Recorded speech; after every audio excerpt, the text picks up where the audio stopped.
Guys welcome back to ROI engineers. जैसे कि हमने 30 डे चैलेंजेस में अलग अलग रेशियोज के बारे में देखा और उसमें से हमको एक कमेंट मिला कि अगर हम स्टॉक मार्केट में इन्वेस्ट करना है तो हमने अलग अलग कंपनी के रेशियोज के बारे में बताया है।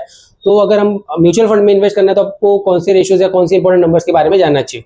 सो before you invest in any mutual fund there is a one number which you definitely need to know and that is not a 1 year return or something. It's just an annualized return. Okay, so trust me, by using this one number you can literally guess that कि आपका mutual fund आपके लिए money बना के देगा या नहीं. So let me explain.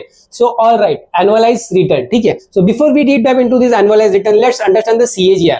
CAGR is nothing but compounded annual growth rate. मतलब how much your money is growing averagely over a year after compounding, ठीक है.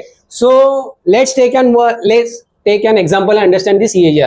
Suppose you have invested ₹1 lakh in 2021 and in after 3 years that 1 lakh become 1,50,000. So being a common man, what someone will assume that he will calculate that I have got a 50% return.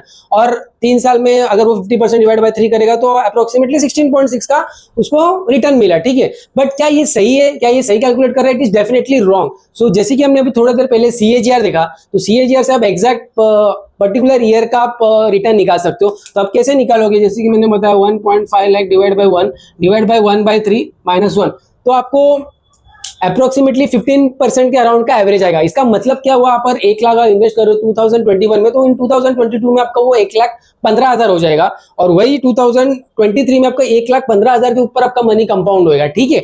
तो आपने CAGR को समझ लिया. तो अब आपने CAGR को समझ लिया, तो अगर आपको एनुअलाइज रिटर्न्स का जो इंपॉर्टेंस आपको वो समझना है तो आपको वो काम आएगा आपको स्टॉक कंपेयर करने में. जब आप सपोज दो म्यूचुअल फंड है जो 3 इयर्स में आपको 60% का दोनों भी रिटर्न दे रहा है, mutual fund A and mutual fund B है. आप म्यूचुअल फंड ए को देख सकते हो कि ये कंसिस्टेंट परफॉर्म कर रहा है ओवर द ईयर 2021, 22 और 23 में. वही म्यूचुअल फंड बी है जो 7.5% का एवरेज दे रहा है, फिर 7.5 और 45% का एवरेज दिया है 2023 में.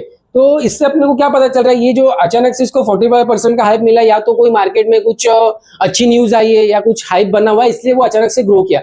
तो हमको ऐसे फंड से अवॉइड करना है और हमको कंसिस्टेंट, जैसे म्यूचुअल फंड है वैसे फंड में इन्वेस्ट करना है जो कि कंसिस्टेंट एंड स्टेडली ग्रो कर रहा है. तो आपने ये तो समझ लिया, लेकिन आपको अगर सच्ची में well performing mutual fund select करना है तो आपको over the 3 years, 5 years and 10 years tenure आपको चेक सब आप कंपेयर कर सकते हो. मैं आपको और एक चीज का यहाँ पे अवेयर करवाना चाहूंगा कि ये जो भी CAGR हम देखते हैं, कंपाउंड एनुअल ग्रोथ रेट, ये आपका लमसम इन्वेस्टमेंट के लिए, पॉइंट टू पॉइंट के लिए. बट आपको अगर SIP आप कर रहे हो और आपको कोई इंपॉर्टेंट नंबर चेक करना है तो उसके लिए आप हमारे साथ बने रहिए. YouTube like, share and subscribe कीजिए. हम नेक्स्ट यूट्यूब रील में आपको उस नंबर के बारे में बताएंगे.